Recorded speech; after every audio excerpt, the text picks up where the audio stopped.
Good morning student, welcome to online class of JVPIC। Students, last lecture में हम लोगों ने पढ़ा था कि दो वेक्टर को हम लोग एक दूसरे के साथ ऐड कैसे कर सकते हैं। उसको पढ़ा था हम लोगों ने addition of two vectors.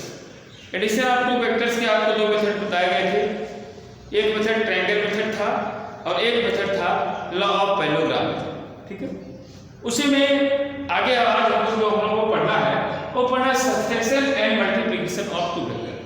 Subtraction and multiplication of two vector, दो वेक्टर को कैसे सब्ट्रैक्ट करेंगे और दो वेक्टर को कैसे मल्टीप्लाई करेंगे, इसको हम पढ़ना है। तो सबसे पहले बात करते हैं किसकी, सब्ट्रैक्शन ऑफ टू वेक्टर। जैसे मान लीजिए दो वेक्टर हैं, एक वेक्टर है वेक्टर ए और दूसरा वेक्टर है वेक्टर बी। ठीक है, और हमको निकालना है vector A minus vector B की value.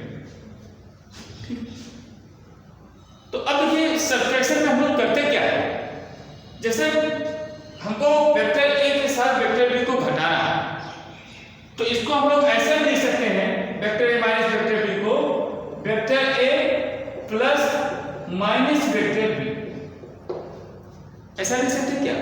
Vector A minus vector B को क्या लिख सकते हैं, vector A plus minus vector minus vector B का मतलब क्या है। जैसे अगर हमने मान लिया ये वेक्टर ए है और इसको मान लिया वेक्टर बी है, ठीक है, और हमको निकालना है vector A minus vector B, तो हम लोग क्या करेंगे, इसको हम लोग लिख सकते हैं vector A plus minus vector B का मतलब क्या हो गया कि बी की हमने जो भी डायरेक्शन एज्यूम की है उस डायरेक्शन को चेंज कर देंगे। अगर ये वेक्टर बी है तो ये हो जाएगा माइनस वेक्टर। क्लियर है सबको। वेक्टर ए तो ऐसे ही लिखेंगे, अगर हमको vector A plus vector A minus vector B निकालना है तो इसका मतलब वेक्टर ए और प्लस बी की डायरेक्शन को चेंज कर देंगे और क्या हो जाएगा माइनस वेक्टर बी। तो बी की डायरेक्शन ऐसे हमने दी है, अब इसकी डायरेक्शन क्या हो जाएगी ए माइनस बी। अब इसको ऐड कैसे करेंगे, इसको ऐसे लिख लेंगे वेक्टर ए, उसके बाद वेक्टर बी को ऐसे कर लेंगे, ये हो जाएगा क्या माइनस वेक्टर बी, और इसका रिजल्टेंट फिर किसी आर से रिप्रेजेंट हो जाएगा, लेकिन एक इसको रिप्रेजेंट करेगा vector A plus minus vector, फिर वही ट्रायंगल। फार्मूला वही आपको एडिशन वाला ही लगाना है, बस डिफरेंस काम करना है कि अगर vector A minus vector B है तो जो वेक्टर बी आपने एज्यूम किया है इसकी डायरेक्शन को क्या करेंगे चेंज कर देंगे, और चेंज करने के बाद इन दोनों का सम निकालेंगे। सम वही r = √a² + b² + 2ab cos θ। उसी फार्मूले को यूज करते हुए हम लोग रिजल्टेंट r की वैल्यू निकालेंगे। अगर ये दिया होता है वेक्टर b माइनस वेक्टर, जैसे पूछता कि vector b minus vector a = क्या होगा, तो हम लोग क्या करते हैं, इसको लिख सकते थे vector b plus minus vector a, vector b minus vector a, और vector b minus vector a को कैसे लिखाएंगे, तो वेक्टर b को ऐसे ही रहने देंगे, बस वेक्टर a की डायरेक्शन को अपनी ऐसे कर देंगे और ये हो जाएगा माइनस वेक्टर। ठीक है, अब इसको ऐड करने के लिए क्या करेंगे, ऐसे ड्रा कर लेंगे, ये माइनस वेक्टर a है और इसी पर वेक्टर b ड्रा कर लेंगे, वेक्टर b ए मान लेते दोनों थीटा एंगल पर है। अब रिजल्टेंट r निकाल लो, ये r क्या हो जाएगा vector b plus minus vector, यही a माइनस b को फिर ऐसे एक नॉर्मल ड्रा कर लेंगे, वही वाला डायग्राम आ जाएगा जो एडिशन ऑफ टू वेक्टर्स। तो addition of two vector, subtraction of two vector near about एक ही मेथड से सॉल्व होंगे, बस डिफरेंट आपको क्या करना है कि जैसे a में से b घटाना है, vector a minus vector b करना है तो फिर b की डायरेक्शन को चेंज कर लेंगे। अगर vector b minus vector a करना है तो वेक्टर a की डायरेक्शन को चेंज कर लेंगे, बाकी हम लोग करेंगे एडिशन। क्लियर हो गया। तो ये तो हो गया सब्ट्रैक्शन ऑफ टू वेक्टर। इसी में अगला जो पढ़ना है आपको मैथमेटिकल ऑपरेशंस। आपको हमने बताया था कि वेक्टर में तीन टाइप के मैथमेटिकल ऑपरेशंस होते हैं। First addition of vectors, second is subtraction of vectors and third is multiplication of two vector. ठीक है, अब मान लेते हैं दो वेक्टर हैं, वेक्टर ए और दूसरा वेक्टर है वेक्टर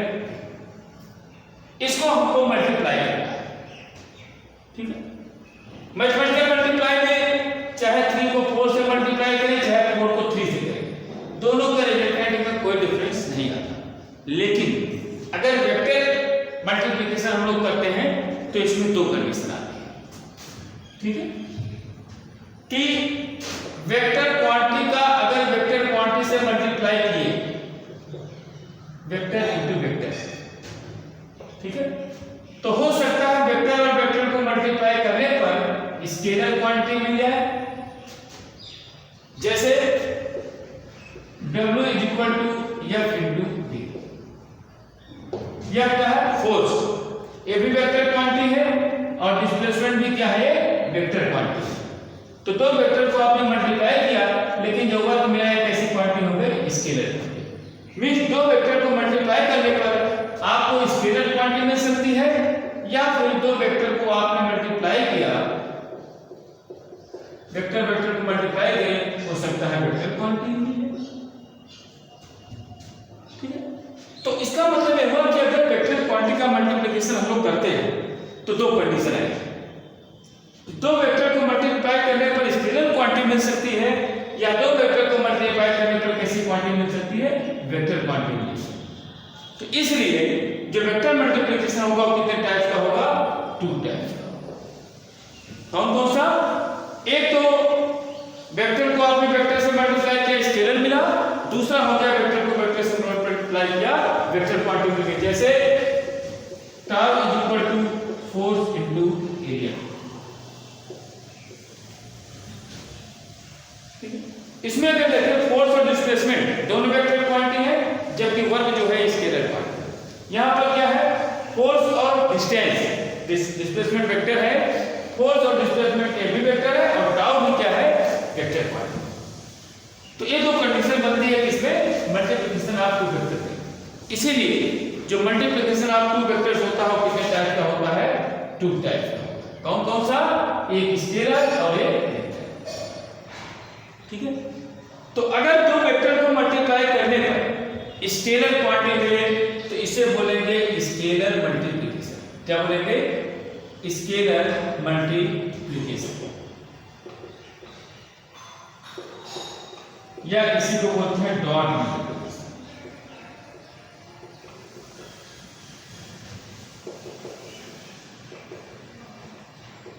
ठीक है।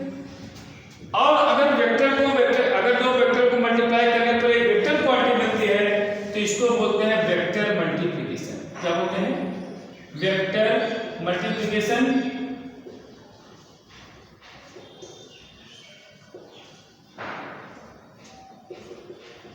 या इसी को बोलते हैं क्रॉस मल्टीप्लिकेशन।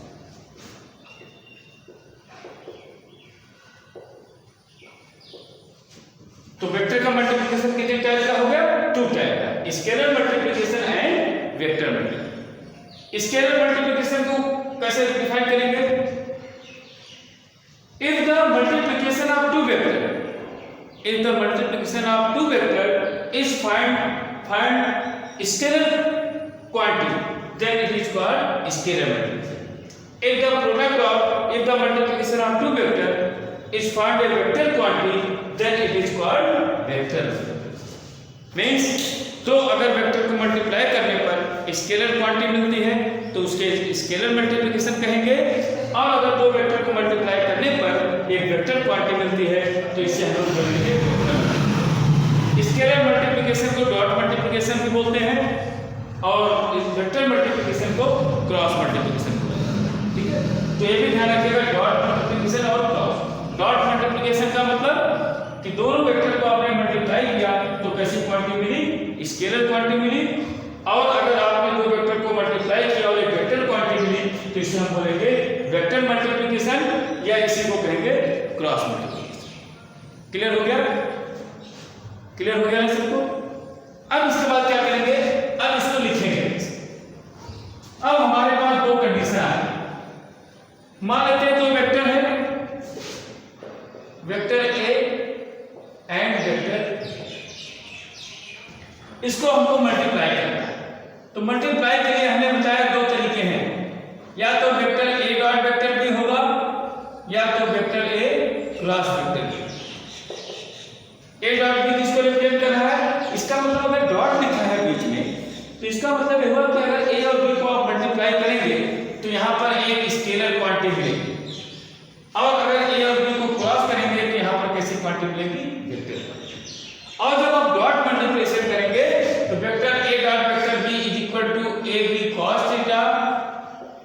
और वेक्टर ए क्रॉस बी जो होगा वो होगा ए बी साइन थीटा। और जहां पर where a and b is the magnitude of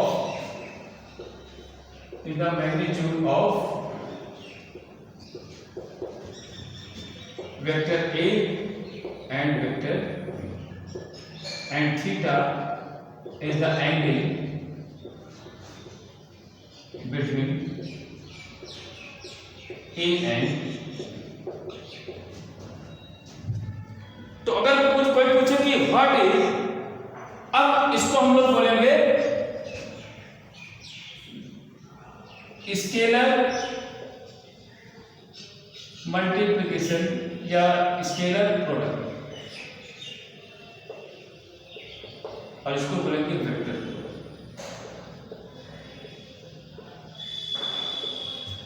अगर पूछा जाए व्हाट इज स्केलर प्रोडक्ट तो क्या कहेंगे? स्केलर प्रोडक्ट आपने क्या किया? A dot B. A dot B में क्या मिला?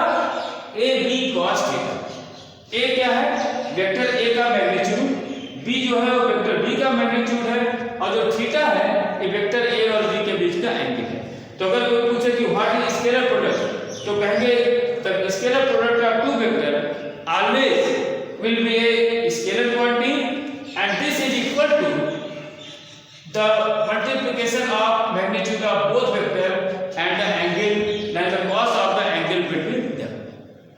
आप अगर यहाँ पर देखें तो दो वेक्टरों का जो डॉट मल्टीप्लिकेशन है वह एक स्केलर क्वांटिटी है जिसका मैग्नीट्यूड दोनों वेक्टर के मैग्नीट्यूड के मल्टीप्लिकेशन के मैग्नीट्यूड के मल्टीप्लिकेशन के और इनके बीच जो एंगल बना था उसके कॉस के मल्टीप्लिकेशन के इक्वल होगा। ऐसे ही अगर पूछो व्हाट इज वेक्टर प्रोडक्ट तो कहेंगे दो वेक्टर का जो वेक्टर प्रोडक्ट होगा वो एक वेक्टर क्वांटिटी होगी जिसकी वैल्यू दोनों वेक्टर के मैग्नीट्यूड के प्रोडक्ट के और उनके बीच बने एंगल के साइन के मल्टीप्लिकेशन के बराबर। क्लियर है सबको? ए बी कॉस थीटा का मतलब क्या है? इन दोनों के मैग्नीट्यूड का प्रोडक्ट और इनके बीच के एंगल का कॉस, इसका प्रोडक्ट, यही क्या हो जाएगा? Scalar product. और अगर आप vector A cross B A B sine theta लेते हैं तो ए बी साइन थीटा का मतलब क्या है? दोनों वेक्टर के मैग्नीट्यूड का प्रोडक्ट इनटू दोनों वेक्टर के बीच के एंगल का साइन का प्रोडक्ट। तो इस तरह होगा स्केलर प्रोडक्ट और वेक्टर प्रोडक्ट। आपको ध्यान रखना है scalar product A dot B is equal to A B cos theta और ए क्रॉस बी जो वेक्टर प्रोडक्ट होगा वो A B sine theta. Clear है सबको? और यहाँ पर ये भी ध्यान देना है कि ए डॉट बी का मतलब कि वेक्टर ए और बी को मल्टीप्लाई करने पर कैसी क्वांटिटी मिल रही है? Vector scalar quantity. इसीलिए इसको क्या बोलते हैं? Scalar multiplication. और अगर आपने vector A cross B equal to A B sine theta लिखा इसका मतलब ए और बी को मल्टीप्लाई करने पर आपको कैसी क्वांटिटी मिली है? वेक्टर क्वांटिटी मिली है, इसलिए कैसा है? वेक्टर। तो हम लोग कह सकते हैं कि जो स्केलर मल्टीप्लिकेशन या डॉट मल्टीप्लिकेशन होता है वो ए बी कॉस थीटा के इक्वल होगा और जो वेक्टर मल्टीप्लिकेशन या क्रॉस मल्टीप्लिकेशन होगा वो ए बी साइन थीटा के इक्वल होगा। क्लियर हो गया? तो वेक्टर को अगर मल्टीप्लाई करते हैं तो दो कंडीशन आएगी, या तो उनका product A B sine theta के इक्वल होगा या तो ए बी कॉस थीटा के इक्वल होगा। ए बी साइन थीटा कब यूज करेंगे हम लोग? जब दो वेक्टर को मल्टीप्लाई करने पर एक वेक्टर क्वांटिटी मिले तो इसे वेक्टर मल्टीप्लिकेशन या फिर क्रॉस मल्टीप्लिकेशन बोलते हैं और इसकी value A B sine theta के इक्वल होगी। और अगर दो वेक्टर को मल्टीप्लाई करने पर एक स्केलर क्वांटिटी मिलती है तो इसे हम लोग स्केलर मल्टीप्लिकेशन या फिर डॉट मल्टीप्लिकेशन कहते हैं और इसकी value A B cos theta के इक्वल। क्लियर हो गया सबको? तो इस तरह हो गया सब्ट्रैक्शन और मल्टीप्लिकेशन ऑफ टू वेक्टर्स। अब नेक्स्ट वीडियो में हम लोग पढ़ेंगे स्केलर प्रोडक्ट और वेक्टर प्रोडक्ट, इन दोनों की क्वालिटीज क्या है। क्वेश्चन जो आता है इस चैप्टर में इसी से आता है, आपको याद रखना है। स्केलर प्रोडक्ट और डॉट प्रोडक्ट से समझते क्या है आप, एक वैल्यू पूरा लिखेंगे और साथ ही साथ इसकी क्वालिटीज क्या है, क्वालिटीज का यूज न्यूमेरिकल को सॉल्व करने में। ठीक है? तो नेक्स्ट वीडियो में हम लोग पढ़ेंगे कि स्केलर प्रोडक्ट और वेक्टर प्रोडक्ट इन दोनों की क्वालिटीज क्या क्या होती है, इनकी क्या कैरेक्टरिस्टिक्स होती है, उनके बारे में हम लोग पढ़ेंगे। तब तक के लिए thank you, have a nice day.